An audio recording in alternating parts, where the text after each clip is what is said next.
Lupine Pauline's whole research project is based on a fictional story? Which means we're not gonna get a big bonus after all. But more importantly, she's gonna lose everything she's invested. Traveler! Paimon! You're back! I was in the area taking some photos for a story when I got to talking to Miss Lupine Pauline about her research. She told me about your collaboration. She was hoping I could write an article to spread awareness about image recognition technology.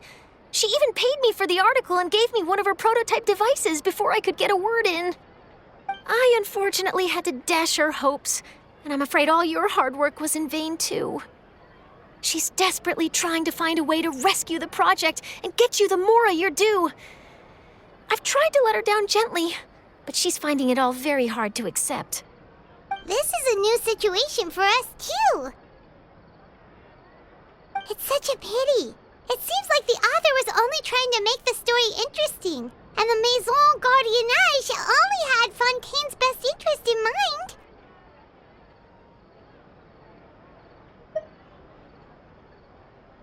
Wait, Miss Lupine Pauline, what are you doing? I'm gonna pick a fight with a Gardamek, head to the opera at Biclès, and get a one-way ticket to the Fortress of Meropide. That way, I won't have to repay my debts. It's the only way I can afford to keep on living. Whoa, there's no need to go that far. I mean, come on, look at you. You wouldn't even dent the Gardamek's armor. In all likelihood, they'd only hold you up at the Maison Gardiennage for a few days before letting you out, and then you'd still have to repay your debts. Actually, instead of going into the technicalities of that, how much did you actually invest? How bad can it really be? 270,000 Mora.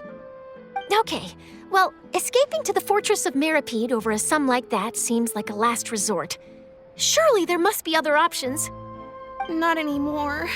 I used to be an equipment supplier to the Fontaine Research Institute before that blew to pieces, and now I'm just a small-time engineer. I scraped together some savings over the past few years, but I put every last Mora into this project, and now I'm left with nothing. It's not just my savings that are gone. It's my whole future as a graph adversarial technology specialist and my dreams of becoming a billionaire one day.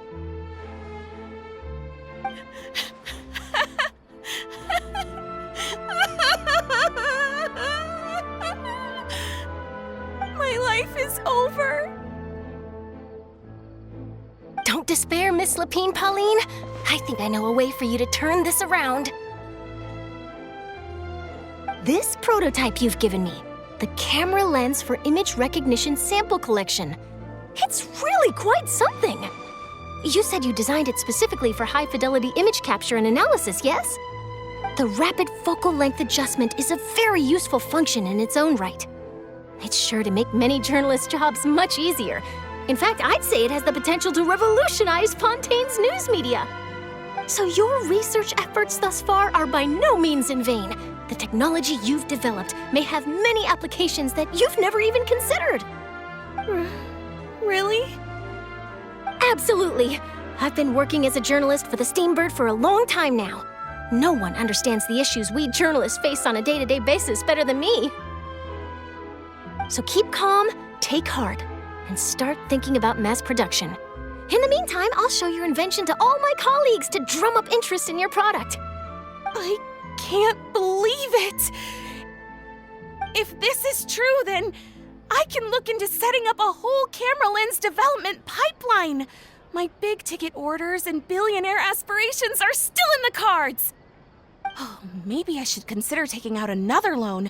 That way, I can rapidly improve the lens production process, be the first to market, and prepare to battle for dominance in the camera industry. Come on, stop daydreaming about your pipelines for a minute. Just take it one step at a time and see how it goes. There's no sense in putting all your eggs in one basket before things are even off the ground. And I can probably speak to some people I know and license my image recognition device to a workshop to raise some funds. I can't believe I didn't think of this sooner. There's no time to lose. I need to get to work. Early bird gets the worm. Can you believe her? She just ran off. Paimon's pretty sure our advice went in one ear and out the other. It's understandable. When inspiration and passion strike at the same time, it's all too easy to throw yourself headfirst into your work and forget about everyone around you. A lot of journalists are the same way when they're first starting out. But don't you worry. I'm gonna write an article on all this, and I'll be checking in on her regularly. Her research has the potential to benefit the entire journalistic community. I'll give her plenty of input to stop her from going down any rabbit holes and make sure mass production of her lens can begin as soon as possible. It's reassuring to know that you'll be looking out for her, Charlotte.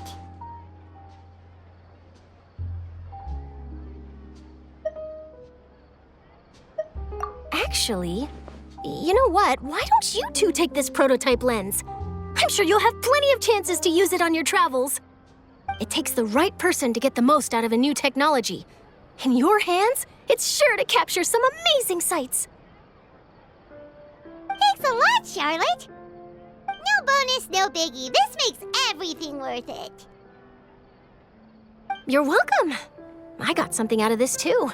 The beginnings of a very interesting news story. The boundaries between real news reports and news-like fiction must not be blurred, even when there's a compelling justification for doing so. Yes, that's how I'll phrase it to the editors when I give them my feedback. Let's hope we don't mislead any more well-meaning citizens in the future.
Welcome to LeChaux's Clockwork Workshop. How can I help you?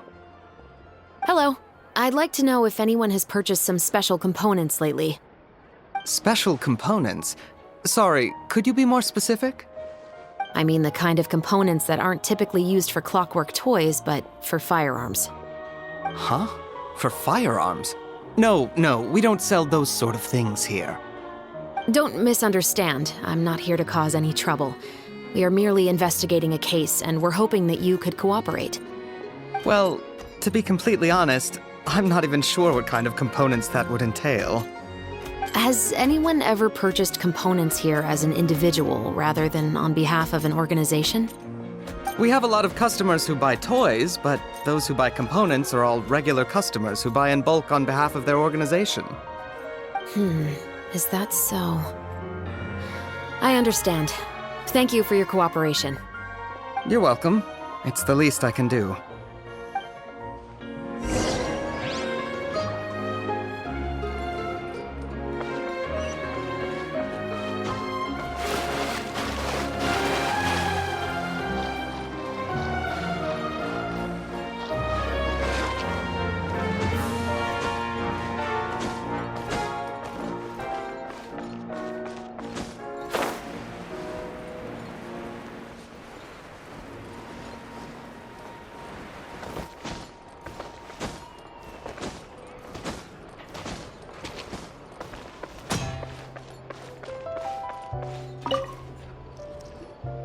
Oh, hey, Chevris. Run out of oil for your musket again? Hello, Estelle. I want to know if anyone has come to your shop recently to order some firearm components. Oh, is this another case? Let me think. I don't think so. Some people have requested that I make some prop guns for the Fontanalia Film Festival, but I refused all of those requests. Oh? Why's that? Because there's no profit! I only make things here that can do some real heavy lifting. I don't have the energy to make some new molds just for the festival. Then, has anybody come specifically looking for mechanical components? Well, I usually sell off my scrap to the Fleuve Cendre. I don't typically give them to one specific person. I understand. Thanks for your cooperation. Don't mention it. Always happy to have the Musketeers' patronage. Seems like we haven't found any leads to go off yet. Yeah, unfortunately. All right, let's head to Fleuve Cendre next. Huh? Are you sure? People might not be so thrilled to see the captain of the special patrol there.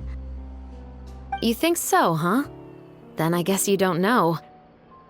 Huh? Know what? That I grew up in Fleuve Cendre.